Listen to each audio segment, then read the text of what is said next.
We, the citizens of America, are now joined in a great national effort to rebuild our country and restore its promise for all of our people.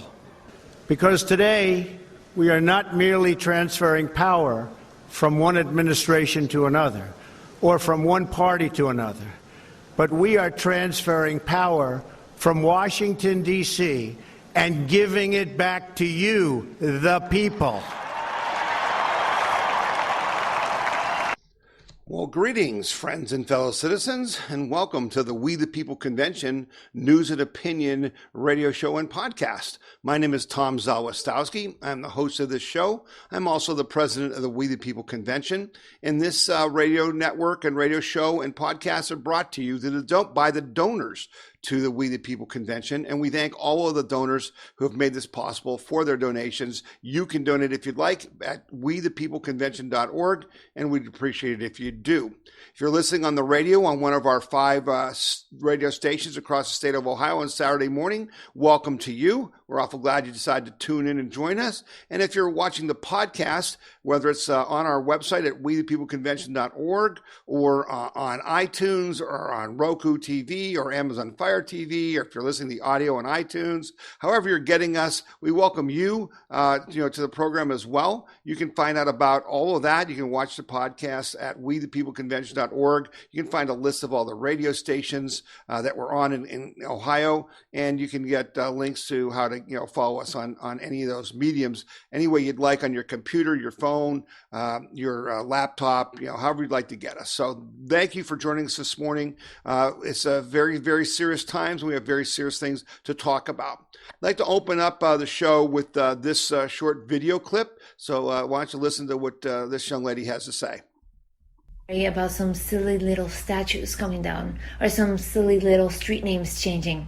Why do I care? It's because the last time I didn't care about this, I was a teenager. I have already lived through this thing when I was living in Venezuela. Statues came down. Chavez didn't want that history displayed. And then he changed the street names. Then came the curriculum. Then some movies couldn't be shown on certain TV channels. And so on and so forth. You guys think it can't happen to you? I've heard this so many times.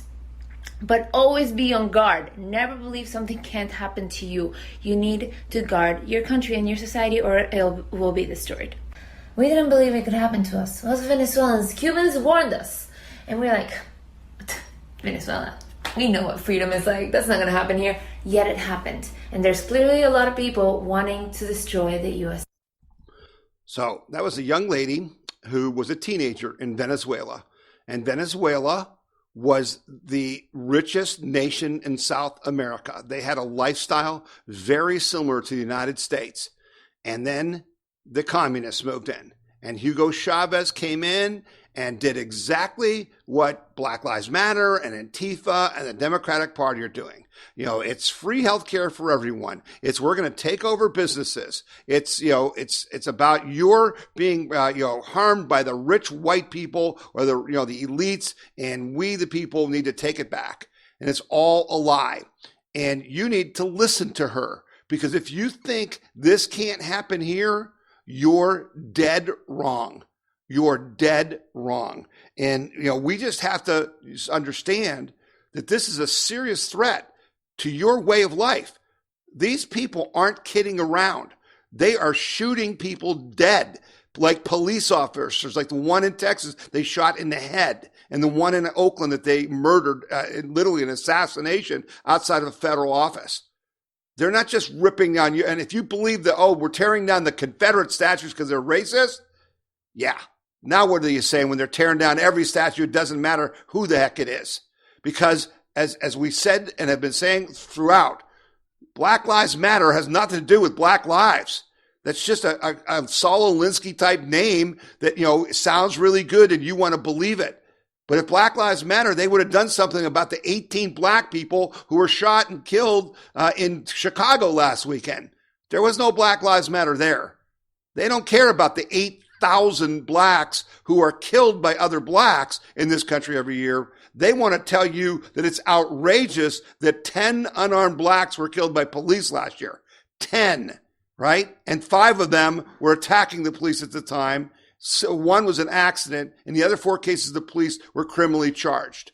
There is no systemic racism. That's a lie. These people are Marxists. And those of you who don't want to believe me, listen to one of the founders of Black Lives Matter, and she'll tell you that she's a Marxist. First thing I think is that we actually do have an ideological frame. Myself and Alicia in particular are trained organizers. We are trained Marxists. We are super versed on sort of ideological theories. And I think that what we really try to do is build a movement that could be utilized by many, many Black folk.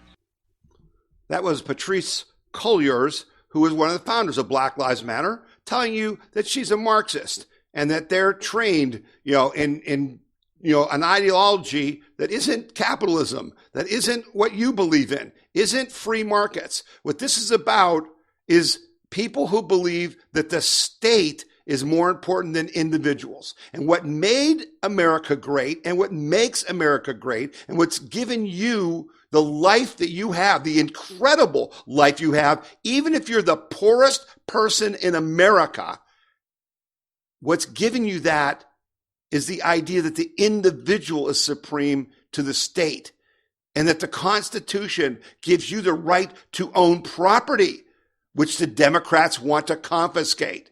It gives you the right to free speech.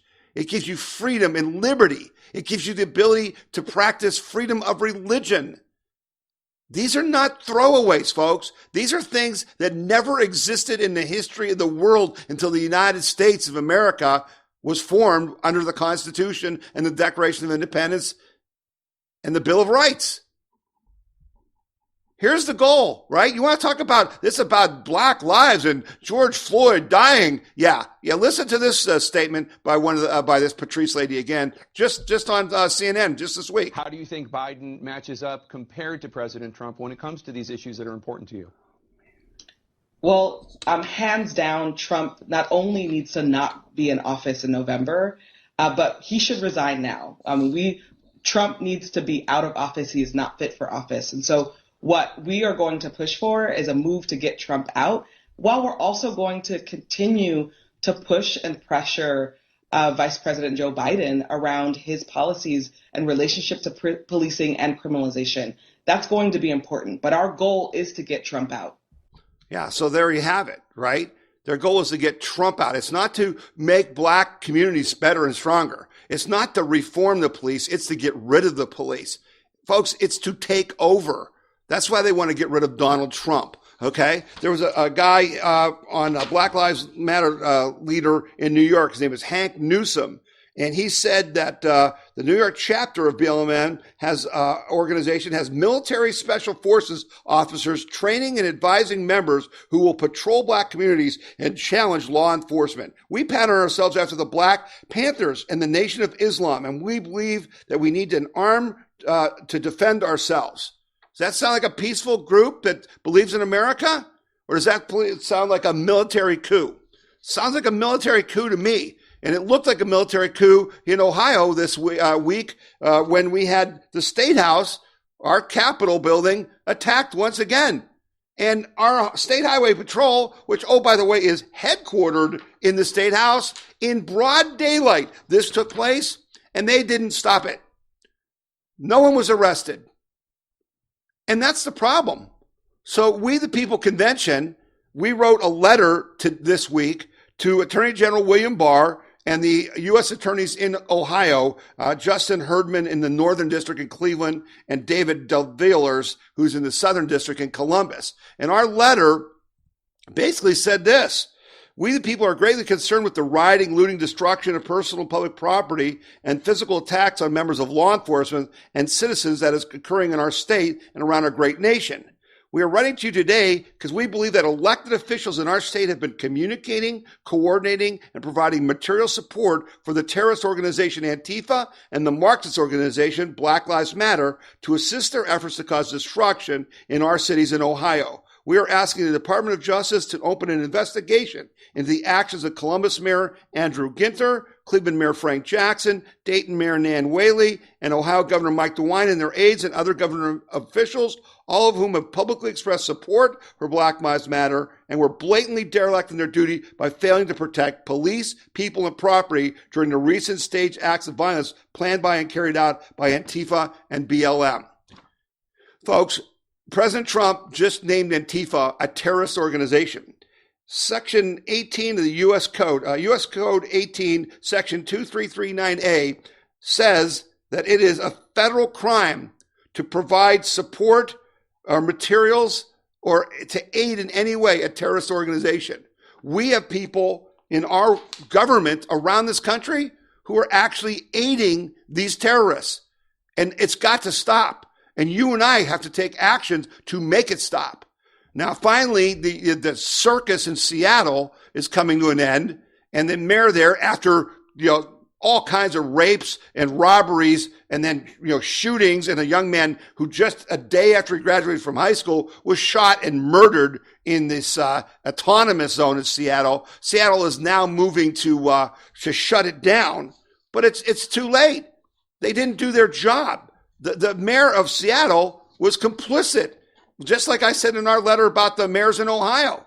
So there's also been a group of businesses in Seattle filing a class action lawsuit over the handling of the autonomous zones. 15 businesses and individuals filed a class action lawsuit against the city of Seattle over how officials handled the so-called autonomous zone that sprang up earlier this month, leading to chaos and mayhem on city streets.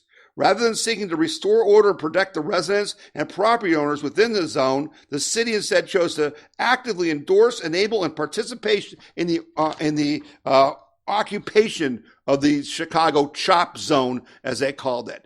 They actively participated.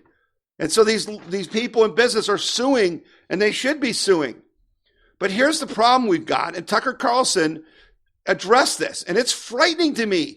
And it should be frightening to you when you hear what Tucker Carlson has to say. Federal law enforcement is entirely on their side. That's why there have been so few prosecutions of rioting and so much FBI attention to Bubba Wallace's fake hate crime. Career bureaucrats in the federal agencies support the Democratic Party. That means they support the mob as well. It's their militia, too. Virtually every American power center now stands on one side of the political divide. What you're watching in the streets is an attempt to crush the holdouts. Ask yourself, who is being targeted for destruction right now? Anyone who's not on board with their program. That includes local police departments, Orthodox Jews, gun owners, Fox News, NASCAR fans, traditional Christianity. That's not a random assortment of institutions. It's the people standing in their way. There's a reason that Black Lives Matter leader Shaun King yesterday called for the desecration of churches. That'll bring those Christians to heel. So, how's that? Because we're all wondering, you should be wondering, these people are breaking the law. These are not peaceful protests when you're damaging buildings, when you're breaking windows, when you're shooting people. How come none of them are going to prison? This is really worrisome. And you need to start screaming bloody murder. You need to start, taking action. And we're going to talk about that in a second, what action that is. But at least, President Trump is taking action. He announced an executive order this week that basically says anyone who vandalizes or destroys statues, will be arrested and prosecuted. They could face up to 10 years in prison. This action is taken effect immediately, but may also be used retroactively for destruction or vandalism already caused. There will be no exceptions, the president said. Prosecutors can use the Veterans Memorial Preservation Act or other pertinent laws. The act passed in 2003 says that people who willfully try or successfully injure or destroy any structure, plaque, statue, or other monument on public property commemorating service in the armed forces of the United States shall be fined and imprisoned for up to 10 years or both. The president is taking action, but there needs to be stronger action. And AG Barr has talked about this. But I've talked about this as well. And what I think needs to happen is RICO. We need to go after the funders of these organizations. Listen what Laura Ingraham this discussion she had about RICO on her show this week. I mean, now is Terry Turchi, former Deputy Assistant FBI Director, who has 30 years of experience in counter intel. He's also the author of In Their Own Words. Terry, what can be done here? You just heard the Interior Secretary give us the lay of the land, what the president wants done, what is already being done. Is there a possibility of the Justice Department using the RICO statutes, the racketeering statutes, in this matter? There certainly is, Laura. There are a lot of tools we could apply, but let's take RICO. RICO actually requires that one or more people in a criminal enterprise or criminal organization commit predicate acts. And under the RICO statute, there are 35 predicate acts. If any of those crimes are committed by one or two or more of the people in that organization, and two crimes are committed within 10 years of each other, then the entire organization, all the members, can be charged under the RICO statute. All of them can be picked up, arrested, and tried. And so that could definitely be done, because when you look at what's going on out in the streets, you've got all kinds of organizations out there we know some things about, and others we know a lot more about. But you've got Antifa, you've got BLM, Black Lives Matter, you've got a number probably of Black Power type organizations out there.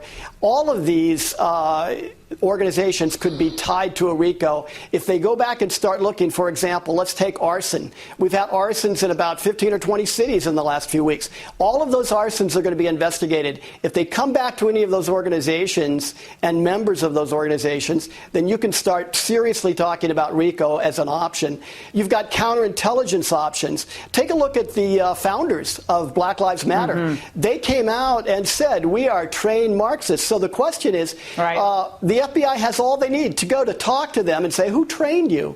And so you've got another avenue of investigations. Yeah, so there you have it. They're actually admitting that they're Marxist and that they're, want to attack the country. Where are the FBI? Where is the DOJ? Where is our local law enforcement? And so I asked you last week to do some things. And I asked you if you went to WeThePeopleConvention.org and you went to the link that was about the billboards that we put up across Ohio this week to say we support the police. And on that page, there was a list of 5 things that you could do to help make the situation better that aren't burning down a Walmart, that aren't crazy. I need you to do these things. You need to do these things and more. I said, first, call your local police, but don't call 911, call their office, or go to the police station near you and just tell them how much you appreciate their service. Buy them gift cards to a local pizza place or restaurant. You'll get a gift card so they can have food for their rec room. Call your mayor or city council member and demand that they support the police and that they do everything they can to help the police in protecting you and your private property and public property in your community.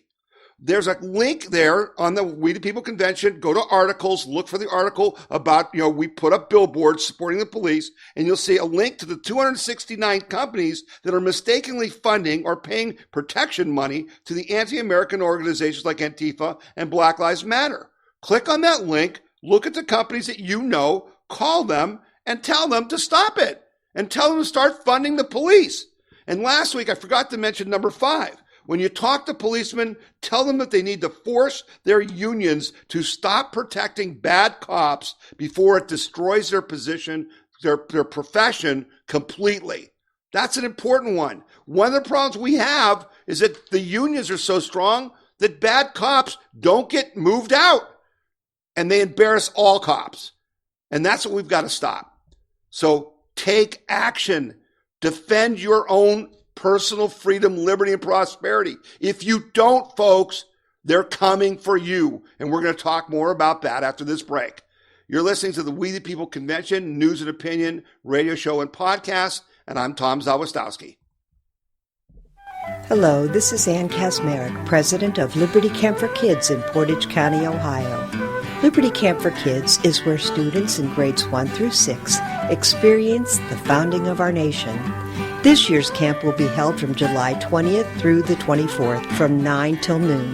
The cost is $30 per camper.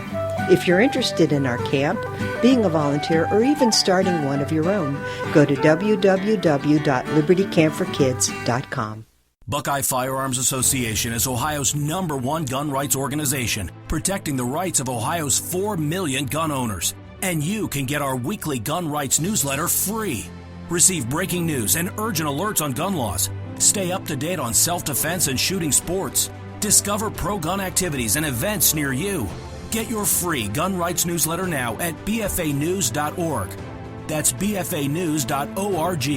bfanews.org.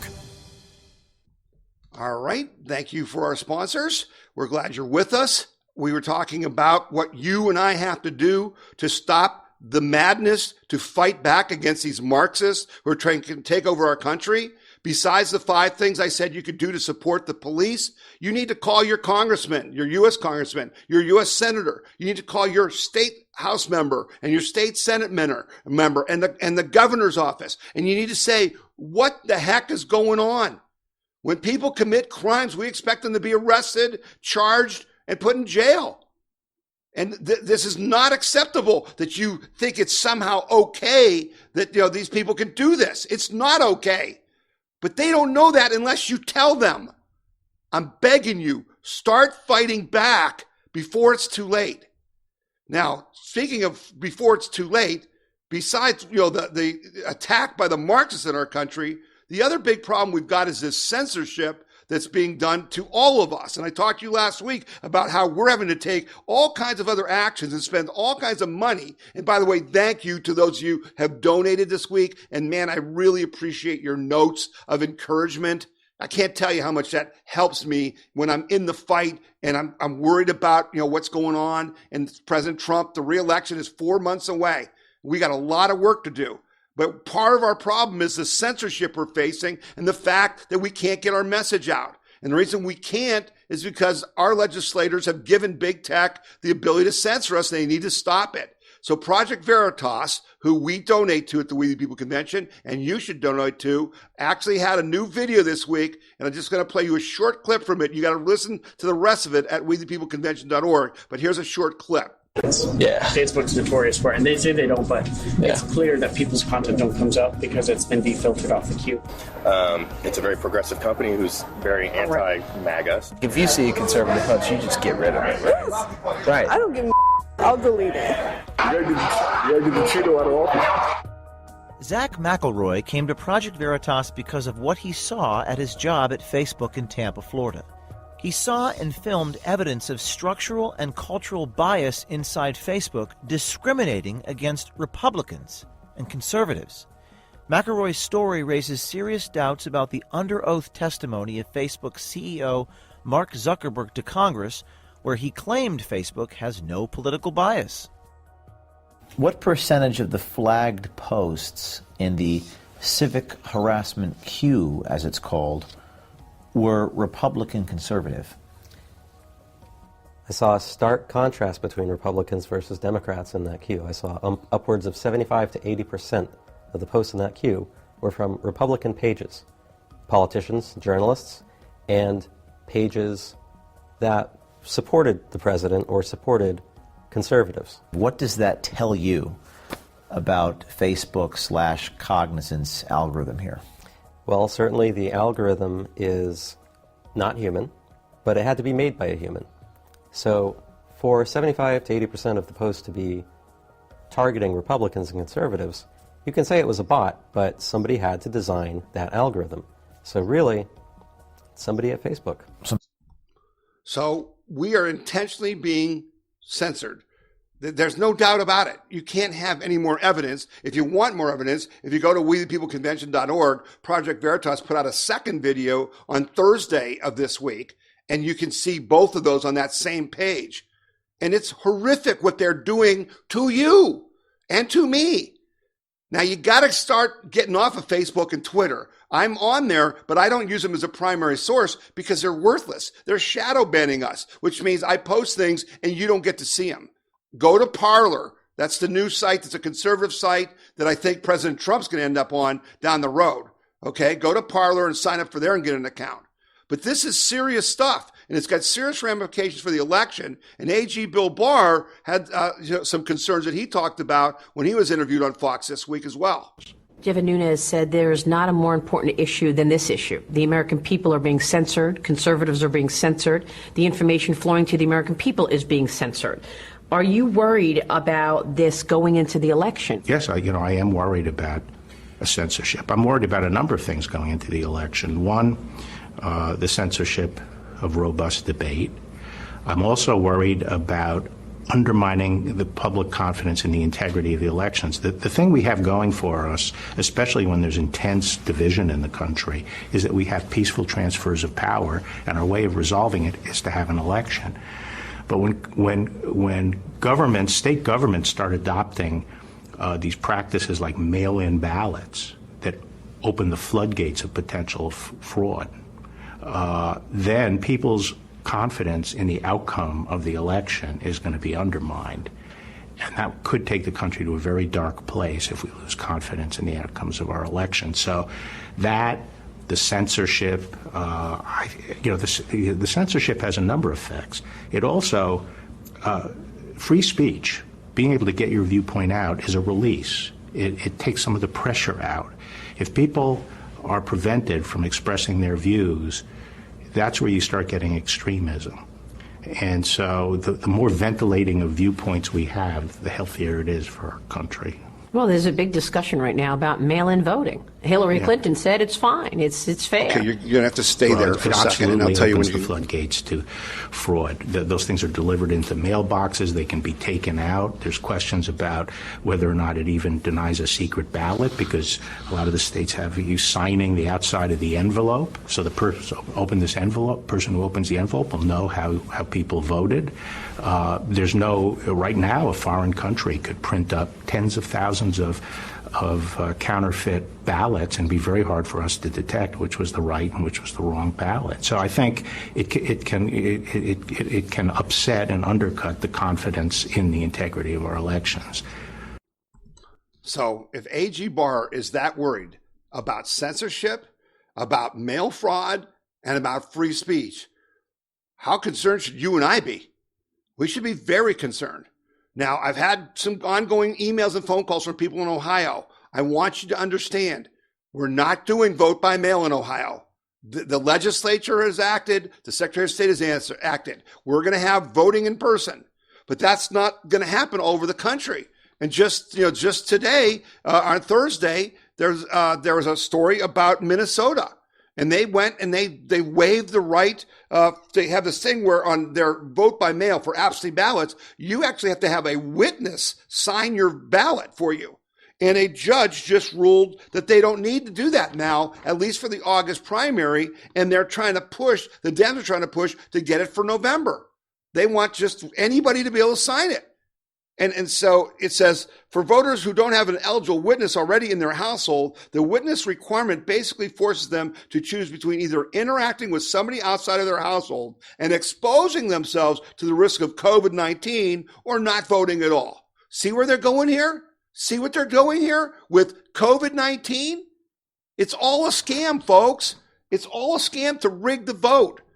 And we've got to be very, very concerned, because there was a post on Twitter that came out this week that was posted in May, but it was deleted from OAC's Twitter feed. And she said, it's vital that governors maintain restrictions on businesses until after the November elections, because economic recovery will help Trump be reelected. A few business closures or job losses is a small price to pay to be free from his presidency. Oh, yeah? Really? Yeah, she can say that when she's getting paid everything. She can say that. You should let your business close down. It's a small price to pay. And you should lose your job to get Trump out. That's how sick these people are. And so, again, I'm begging you people, don't buy the lie on COVID. I'm going to talk to you about it one more time, because they're trying to scare the heck out of you again, and they're trying to talk about a second shutdown. There's no reason for any shutdown from the beginning, and there's not reason for a second one. Listen to this clip from Laura Ingraham about what the reality is about what's going on. we're following an alarming surge of new coronavirus cases across the United States. And significant spikes of new cases are emerging. It's a dangerous new turn in the coronavirus pandemic. This is as bad as it's been, I think, to see it spread this wide. It sounds like a COVID Armageddon. Stay in your house and never leave. Now, we know that deaths are often a lagging indicator of where COVID is, but yesterday, the U.S. reported its lowest daily death toll since late March. And what about this explosion of new cases that the media keeps hyping? In Florida, the number of positive cases is going up, but those median age of those infected is falling, down from 65 in March to 35 today. And in Texas, as COVID numbers increase, the ratio of deaths to new cases is plummeting. Joining me now is Phil Kerpen, president of the Committee to Unleash Prosperity, and Dr. Ramin Asqui, cardiologist and CEO of Foxhall Cardiology. Phil, the narrative they are pushing is never, in my mind, very close to the truth, and it's certainly not holding up to close scrutiny. Tell us. Well, it would be nice if they are going to report the bad news. They at least also report the good news. As you pointed out, exactly. We're at a level of deaths we haven't seen since March. We followed up the 295 yesterday, according to COVID Tracking Project, with 285 today. Obviously, Sundays and Mondays are a little bit lower because of the weekend lag effect. But we've had a lot of Sundays and Mondays since March, and we haven't seen numbers like this. We should be celebrating that. That should be leading the headlines, in my judgment. We're down about 90% in daily deaths from the peak. That's remarkable. But the headlines don't even mention it. Yeah, so we're down 90%. We're down 90% in deaths, and they're telling you that, oh, it's getting worse, it's getting worse, it's getting worse. They're liars. They're lying to you. Don't believe the lies. And the longer that they keep this up, the more it's going to hurt our economy. And so I'm just begging you, folks, do some research. Go to WeThePeopleConvention.org. You'll see all the information you ever wanted to see about how the fact that social distancing doesn't work, the masks don't work. Matter of fact, I heard a story this week that the whole thing about the outbreaks are happening in Florida, Texas, and Arizona. You know what they all have in common? It's hot, really hot, and it's air conditioning. And they're finding out that the COVID is spreading more in those places because people are inside together in the air conditioning. Okay? So stop the panic. Let's get our big boy pants on. Let's be brave, and let's start fighting for our country. Pick up the phone. Make those phone calls I asked you to your congressmen, to your state and Senate reps, to your mayors, to the police, and start telling people what you think. And what that this is wrong what people are doing. You're not a racist. We're not a racist country. The Black Lives Matter is not about racism. They're a bunch of Marxists, and they're trying to start a war. And we need to fight that war. And we need AG Barr and President Trump to realize, like Tucker Carlson said, that most of the people in the FBI and the DOJ aren't on our side.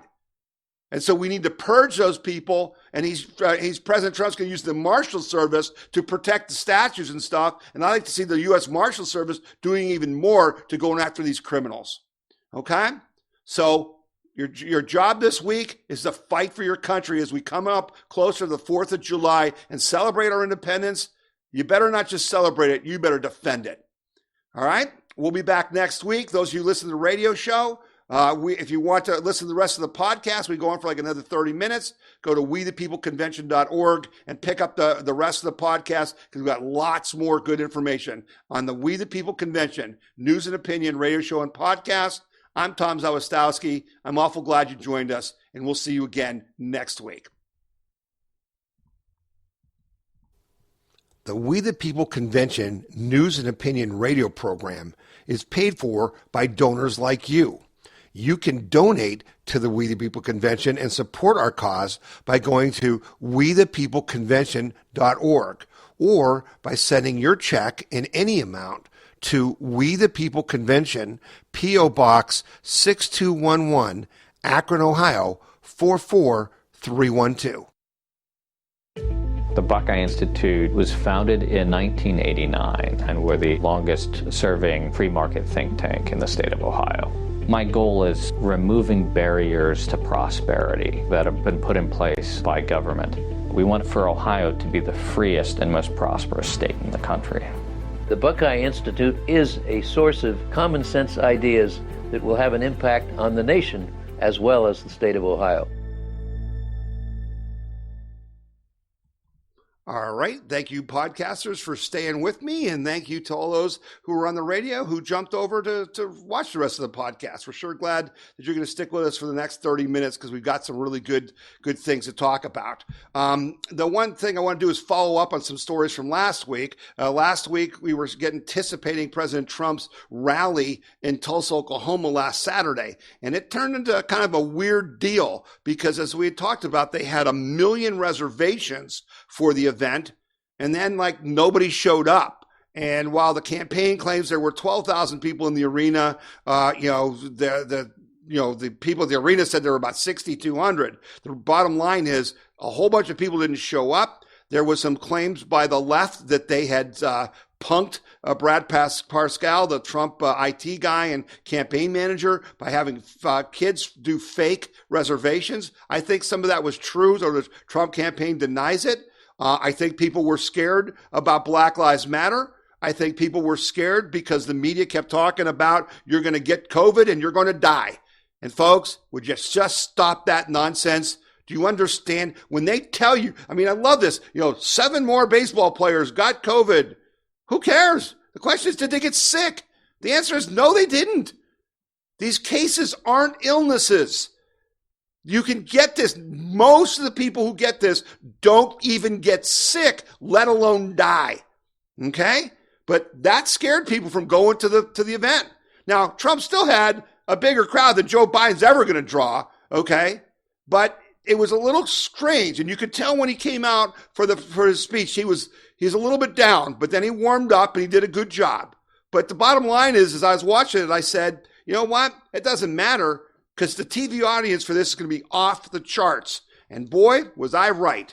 The bottom line was Fox News had the largest, viewing audience on a Saturday night they'd ever had in their history. In the history of Fox News, they had 7.7 million people watch that rally, on Fox News. And then the Trump campaign had another 4 million people watching it on streaming video. And then C-SPAN and other people that covered it. The bottom line is there was a 20 million audience for Trump's speech. 20 million people. Do you realize how powerful that is? How important that is for the president to be able to send his message to those 20 million people? It was awesome. So, again, it's a little weird, and we're hoping there's going to be more, rallies and they're going to be better. But you can tell now the left is going to try to interfere with them, either by having protesters there to intimidate you, or by trying to screw up the reservation system. You're going to have to fight through it. You're going to have to fight to defend this president. But I want you to just listen now. We're going to talk about some more things that he's doing, because he's really had a good week. Now, we talked last week about how upset we were about the Supreme Court decisions. And again, Roberts and then Gorsuch and those guys just threw us under the bus. And we talked about that last week. And the one case that was just so egregious was this DACA case. And that was the one where President Obama illegally created this DACA program, and President Trump reversed it. And then the court said, well, you can't reverse this. And it went all the way to the Supreme Court. And then Roberts, as the Chief Justice, rules, well, Trump has the power to do this. And Homeland Security have the right to end DACA. They just didn't do it the right way. What the heck are you talking about? It's not the court's decision whether it's the right way or not. They just have to do it.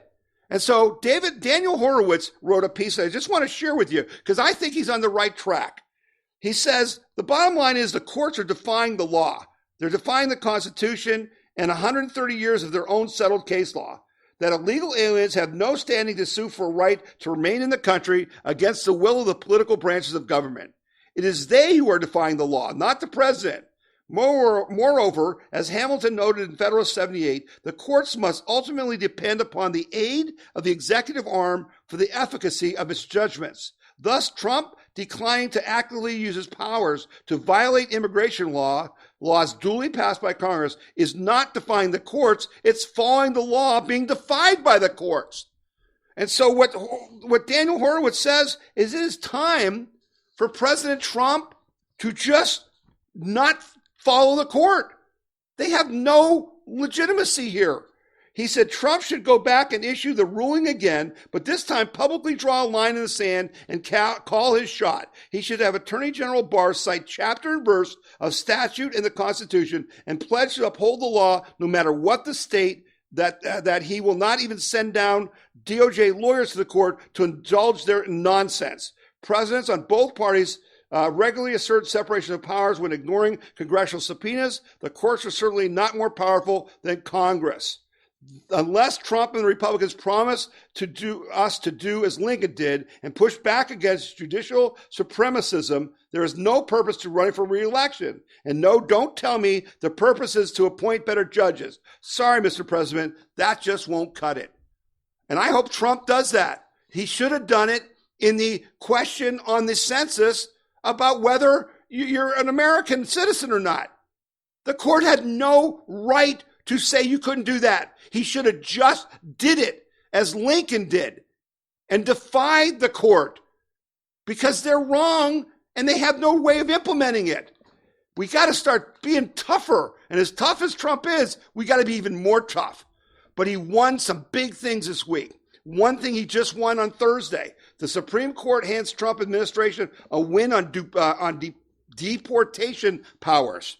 The Supreme Court rules Thursday for the Trump administration in a key immigration case, determining that a federal law limiting an asylum applicant's ability to appeal a determination that he lacked a credible fear of persecution from his home country does not violate the Constitution. The ruling means that the administration can deport some people seeking asylum without allowing them to make their case to a federal judge. The 7-2 ruling applies to those who fail their initial asylum screening, make them eligible for quick deportation. So this is this thing that the Dems were trying to do when we had the immigrants crushing the border and people saying, "Oh, I want asylum. I want asylum. I'm feared for my life back in my home country." Well, if you didn't have any credible evidence of that, you should have been sent back. But the Democratic courts stopped that until the Supreme Court just ruled and said Trump can now do that. And what's great about this is also this week, in a totally unreported separate case, the Supreme Court upheld another ruling. Since 2004, the U.S. has only been able to subject a small proportion of migrants to expedited removal, namely individuals who are arrested within 100 miles of land border within 2 weeks of their arrival. So if I was going to arrest you and throw you out, okay, you had to be within 100 miles of the border and you had to be within 2 weeks of when you got here. But the Trump administration published a rule last year that also includes immigrants found anywhere in the U.S. if they arrived within the last 2 years, a substantially larger group. A federal appeals court in Washington, D.C. upheld the rule earlier this week, finding that Congress had offered the Department of Homeland Security sole and unreviewable discretion over whether to expand the scope of the expedition removal. The ruling gives U.S. Immigration and Customs Enforcement a green light to sweep communities across the country for unauthorized immigrants and deport them quickly. 2 huge wins for President Trump in the fight against illegal immigrants. No one reported that, did they? You didn't hear about that on the mainstream, lamestream, leftist news media. Big wins for Trump. Here's another big win. The president went down to the border and he celebrated 200 miles of new border wall. And he said he visited a section on the U.S.-Mexico border in Yuma, Arizona, to celebrate the 200th mile of the newly built border wall. "I'm thrilled to be in Yuma," he said, "to commemorate the completion of more than 200 miles of powerful border wall. We're on pace to complete 450 miles by the end of the year and 500 miles almost immediately thereafter." Great news again, President Trump, keeping his promises, right? And helping our economy and helping, guess who? Poor blacks and Hispanics who are in this country legally and can do the work that these illegal immigrants are taking. President Trump working for all Americans. And here's one that affects a bunch of us. This is huge. Again, who reported this? Federal judge upholds Trump administration ruling requiring hospitals to disclose negotiated prices. Folks, this is critical.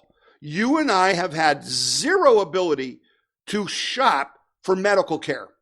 We've had no chance. We don't know what it's going to cost. We've done that a little bit on prescriptions. But when you're going to go have something done, cataract surgery or knee replacement, you can't shop because they won't tell you the prices if they ask you, okay?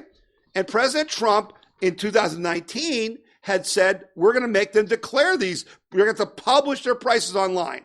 And you'll love this. At the time he did that, hospitals and insurers, organizations, and advocacy groups objected to the agency's proposal, disputing that Trump administration has the authority to require the disclosures, which they believed are trade secrets. Their pricing is trade secrets. The hospitals also disputed that the policy would benefit consumers and lead to lower costs. You want to see? Let's see what happens now. Countering that compliance would instead be too burdensome and get in the way of providing services for patients. See, us putting our prices out there, it would just take away from our ability to care for you. And you wouldn't really, it wouldn't make it more competitive for you to know those prices. You wouldn't shop. There's only two things in this world that makes that are critical. If you want lower prices and better services and products, there's only one way to get it, and that's through competition. That's what makes capitalism so successful. That's why the Soviet Union and China fail. Because without competition, you don't make things better because there's no incentive. And that's why the Chinese had to steal everything from us, which is what we're going to talk about. And that's why the Russians couldn't make a bloody car to save their lives. Because there wasn't competition. There was no other way, no other person think of a better idea. Now we're going to have that for healthcare services, folks. This is the key to dropping prices because they've been ripping us off. The insurance companies, the pharmaceutical companies, the healthcare, the people that make all the equipment for medicine and stuff, the hospitals have been ripping us off. And that's about to change. And it's a beautiful thing. All right, so we're going to take another break, and then we're going to come back. You're listening to the We the People Convention News and Opinion radio show and podcast, and I'm Tom Zawistowski. This is Jordan Seculo with the American Center for Law and Justice. At the ACLJ, we are committed to fighting the deep state and protecting freedom, the right to life, religious liberty, and fighting for the Constitution. The ACLJ has experienced tremendous success in litigating cases at all levels of the judiciary, from the federal district court level to the Supreme Court of the United States. We have offices in Washington, D.C., Jerusalem, and all around the world. You can find out more about the ACLJ and join us by visiting aclj.org. Did you know that the Right to Life Action Coalition of Ohio is the largest statewide life group in the state? Are you tired of the compromised approach to pro-life legislation that has been the status quo for far too long? Since 2017, the efforts of the Right to Life Action Coalition of Ohio has changed that approach, closing loopholes and making pro-life laws enforceable. Visit rtlaohio.org or call 440-668-4049 for details. The Right to Life Action Coalition of Ohio. All right, and we're back for our final segment, and we're glad you stuck with us because we've got some good stuff and some good news. I thought the last segment had a lot of good news in it, okay, that you aren't getting anywhere else, and that's why you need to share this show. That's why you got to tell other people about our podcast because, you're not getting the positives. You're just getting bad. Well, it isn't bad in our country. We're a great country, and we got to keep fighting that way.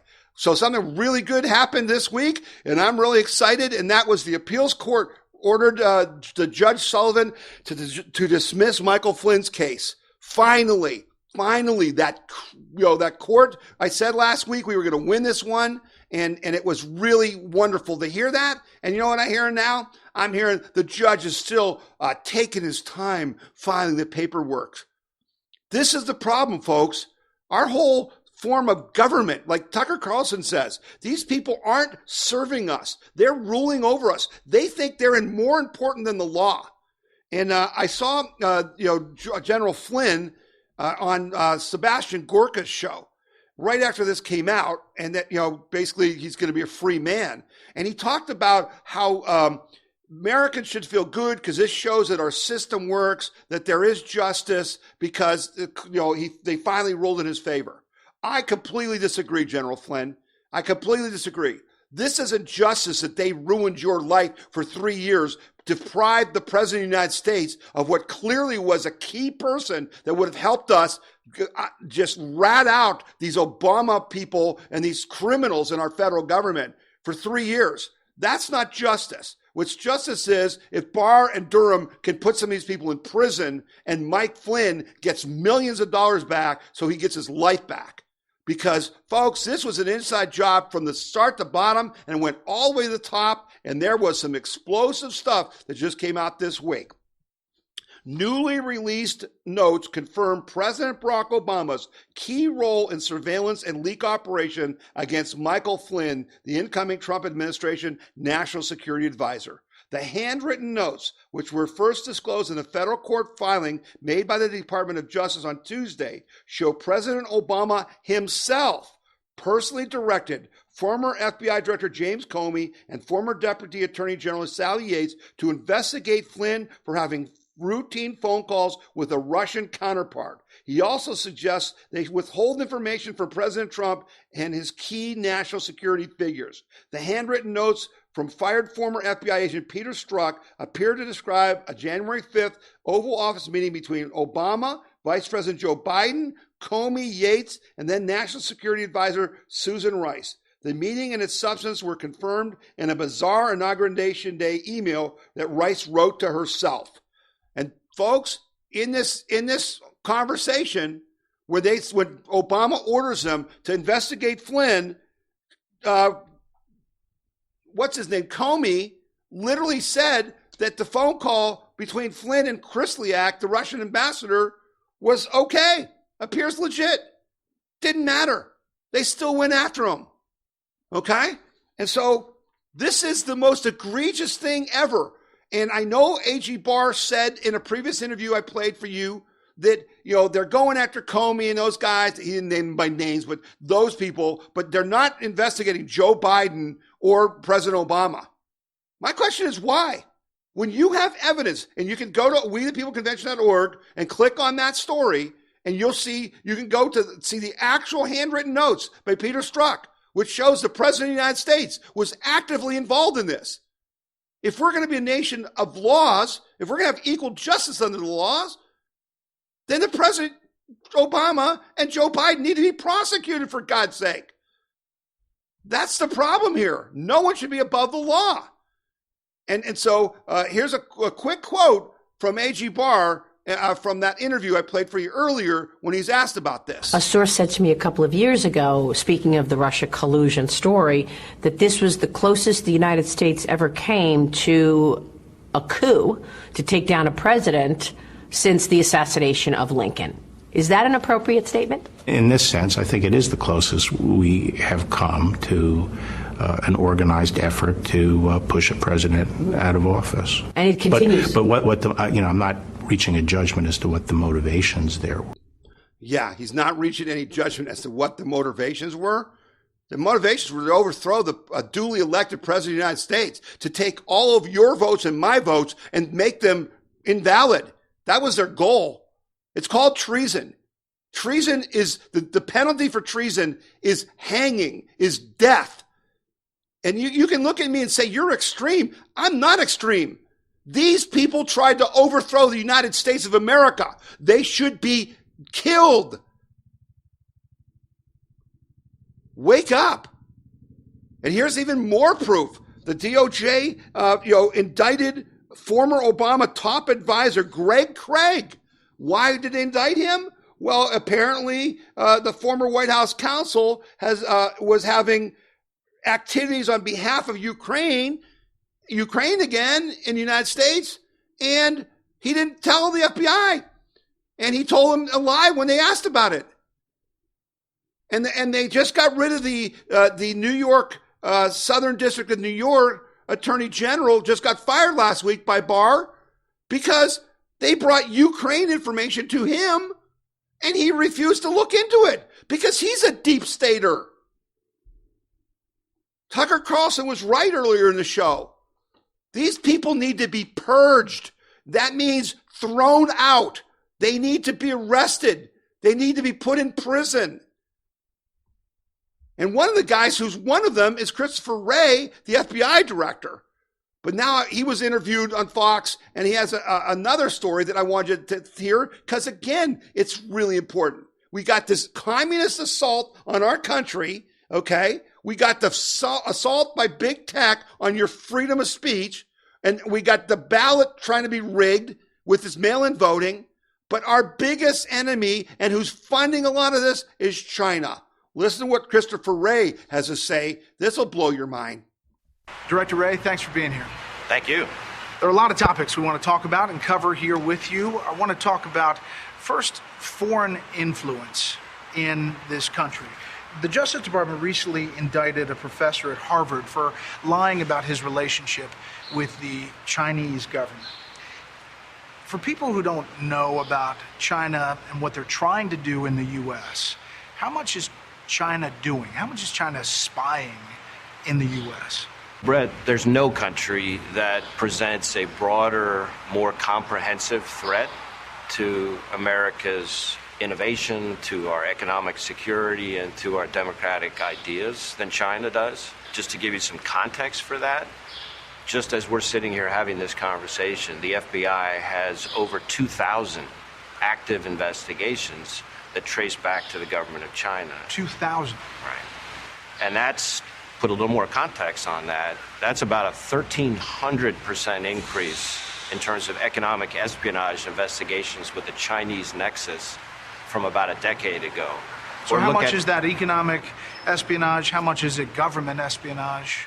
Well, that's the thing that a lot of people don't really understand about the Chinese government. This is not about the Chinese people or Chinese Americans. This is about the Chinese government and the Chinese Communist Party, and they are pursuing a campaign of intellectual property theft, economic espionage, cyber intrusions that target businesses, big and small, all across the country, and our academic research institutions. And they do it not just through traditional government officials, which they certainly do, but also through what we sometimes call non-traditional collectors, which can be businessmen, high-level scientists, high-level academics, people like that, all of whom are in different ways incentivized to steal American innovation and confidential information and take it back to China. A 1,300% increase in cases from 10 years ago. Yeah, who was president 10 years ago? Oh, that would be Barack Obama. Yeah, who was the attorney general then? Oh, that would be Eric Holder. Yeah, who was the vice president? That would be Joe Biden, who went to China and got $1 billion deal for his son, right?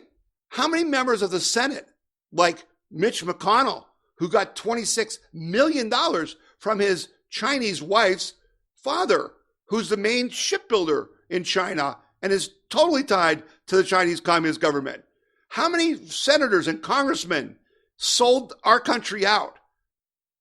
All of them, bunches of them. And it's only because of Trump that this is ending. And that's why they're attacking Trump. That's why they're funding Black Lives Matter. That's why they're funding Antifa. That's why they're interfering with our elections. That's why they're bribing these congressmen. That's why they're spending money on Facebook and they're trying to attack Donald Trump. And here's another little story, okay? Look at this little story. Yeah. Minneapolis career criminal George Floyd, remember him? The one who died under the policeman's knee? Tried to pass a counterfeit $20 bill in a store while he was as high as a kite on fentanyl and metamorphines. That was set off all this craziness that we're going through right now in America. Where did he get the fake $20 bill? As it turns out, there's a lot of counterfeit bills making their way to American shores these days. Most of them can be linked directly back to the communist Chinese. Whenever there's a story about counterfeit bills on the news, it's usually a 20-second blurb, and then we forget about it. But this story is much bigger than that. Communist China is flooding America with counterfeit bills. This is an international act of financial war. It's serious. Counterfeiting is a crime that hurts businesses, banks, and reputations of the U.S. dollar as the world's reserve currency. Counterfeiting makes the real dollar in your pocket worth less. It hurts you personally when someone like George Floyd passes a fake 20 in a local store, even though most of us don't think of it that way. In January, get this, folks, in January, the Border Patrol discovered a rail shipment, which originated in China, was carrying 45 crates filled with counterfeit $1 bills. We've seen grocery store clerks check any bill of $20 or larger to make sure it's authentic. When was the last time you saw a clerk check a $1 bill? Probably never, which means there could be tons of counterfeit $1 bills floating around that we don't even know about yet. The Border Patrol intercepted that shipment at a border crossing in International Falls, Minnesota. Not terribly far from Minneapolis, where George Floyd tried to pass a fake 20 a couple of weeks ago. They are at total war with us.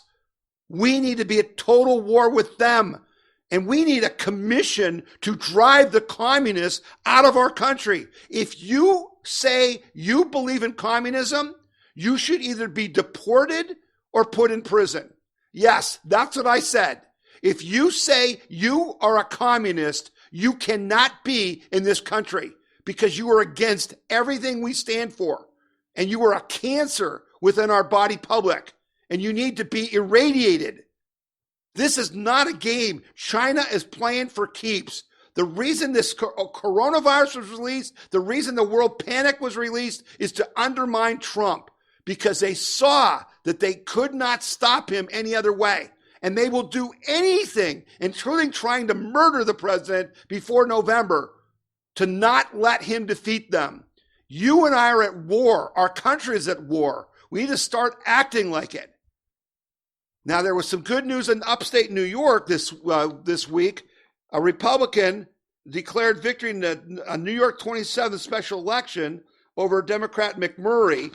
Absentee ballots won't be calculated until another week, but Republican Chris Jacobs declared victory in an open congressional seat in the New York 27th district near Buffalo. The Republican got 55,000 votes, while the Democrat got 24,000 votes, but there are still absentee ballots out there to be counted, so who knows what kind of funny business is going to happen there. But that was a seat that was held by a Republican who stepped down because he committed some crimes and he's going to prison. But at least the Republican won it, and he's going to have to run again in November to keep the seat. He's only filling the seat for a little bit. But you always hear all the stories about anyone that's against Black Lives Matter or whatever gets fired from their job and all that because they want to scare you. They want to intimidate you from speaking up. Okay, but that's a one-sided story. Let me give you an example. An editor at Fox affiliate in Seattle has been fired after the station determined that a video of President Trump's Oval Office address had been tampered with. Fox affiliate KCPQ TV terminated the employment of an editor after an internal investigation revealed that during an introduction to their 10 p.m. news of Trump giving his speech on Tuesday was doctored. The Seattle talk show host Todd Kerman with KTH radio was alerted by a viewer to the video, which his station then used to make side-by-side comparison. What the guy did, folks, is he changed the color. While Trump was giving an Oval Office speech, this guy used a filter to make his face really orange and then to make his mouth look like it was, just completely out of whack. This is the kind of nut jobs these are. But you know what? That guy got fired. Didn't hear that on your local news, did you? No one wants to talk about that, right? No, they just want to talk about the people who are on the left or who are on the right who get fired. They'll talk about them. But it's not just happening to us, folks, and we've got to keep fighting back. So one last note of good news, at least for me, I hope it is for you, but Major League Baseball announced that they're coming back on July 24th. They're going to do a 60-game season, and I'm really happy to see that. I miss baseball. It's a great distraction for me. We follow our Cleveland Indians here. Again, you should read the stupid stuff that they're doing. There'll be no fans in the ballpark. They got all the bat boys have to disinfect themselves. The players aren't allowed to give high fives. The stupid document they wrote had to be written by some New York City where their home office is, Major League Baseball's office is, some snowflake liberal. It's ignorant as hell. All these baseball players are in great health. It doesn't matter if they get it. They're not even going to get sick. But we can't worry about that. We're going to celebrate the boys of summer. We're going to celebrate that we're going to have baseball, and hopefully that's going to lead to football. And the NBA is going to play their playoffs, and the NHL is going to have something too. So things are slowly, we're fighting our way back. Maybe not to normal, but on our way to normal. And that's worth celebrating. So I wanted to leave you on a good note that something good is happening, okay, so that we can, just have a good attitude. But that doesn't mean we aren't fighting. That doesn't mean we should relax. Heck, you ain't going to relax, folks. I got news for you. Till after the November election. Because after the election, who knows what these crazy people are going to do? That's why we should be putting them in prison now. Because if Trump wins again, and that's not for certain, folks, we got a lot of work to do in the next 4 months. If Trump wins again, they're going to claim it's illegitimate. The Russians helped him. Yeah, how right was that? Do you know how many of your friends don't even know who General Flynn is? I had a friend call me today and tell me that. He said, I talked to a guy about General Flynn, and he said, who's General Flynn? Do you realize how many people in your circle have no clue that Barack Obama is the most corrupt president in American history? Now, they're going to find out when these guys go to jail, but you look what's going on in the House Judiciary Committee, where they're attacking Bill Barr as if he was Eric Holder. They're attacking Bill Barr like he's making up stuff to protect President Trump instead of enforcing the rule of law. This is what they do. They manipulate language. Jerry Nadler, all those guys. There should be a commission on communism, and all these Democrats should be under scrutiny. It's like I said in our letter that, aiding and abetting terrorist organizations is a federal crime, whether you're a House member or senator or not. We need people with the guts to prosecute them, because I guarantee you that Nancy Pelosi has contacts with Black Lives Matter and with Antifa. I guarantee you that Chuck Schumer does. Don't tell me Cory Booker and Kamala Harris don't. The Democratic Party is Antifa. We are at war. We got to start acting like it. That's why you donate to the We the People convention. That's why we do the things we do. That's why we're going to fight for President Trump. And we're going to start talking about that once we get back 4th of July, because it's time for us to get to work, making phone calls, knocking on doors, texting, handing out materials. It's going to be a fight of our lives, folks, because we're fighting all this disinformation, and they're making it impossible for us to use social media, the cheapest way to do this. We're going to have to fight hard. It's going to take a lot of shoe leather. Are you up for it? Do you like the way your life is? Do you want us to keep it that way? Well, then you better start getting ready, because I'm going to be calling on you. And you need to get other people to come and watch this show so they can find out what we're doing. We're going to be working with the NRA again. We're going to have all the resources you need. And we're going to have to work like heck. But make sure you tell people about the podcast and the radio show, and send me your comments at info@wethepeopleconvention.org. info@wethepeopleconvention.org. I read every one of them. Some of the shows on this thing came from you. So thanks for that. We're in this together. But we got a big fight on our hands. And if you don't think so, listen to that lady from Venezuela. Matter of fact, I'm going to play that for you right now before I go off the air. Let's play that one more time. Listen to what she has to say. Listen carefully. About some silly little statues coming down, or some silly little street names changing. Why do I care? It's because the last time I didn't care about this, I was a teenager. I have already lived through this thing when I was living in Venezuela. Statues came down. Chavez didn't want that history displayed. And then he changed the street names. Then came the curriculum. Then some movies couldn't be shown on certain TV channels, and so on and so forth. You guys think it can't happen to you? I've heard this so many times. But always be on guard. Never believe something can't happen to you. You need to guard your country and your society, or it will be destroyed. There you have it. You need to guard your society, or it will be destroyed.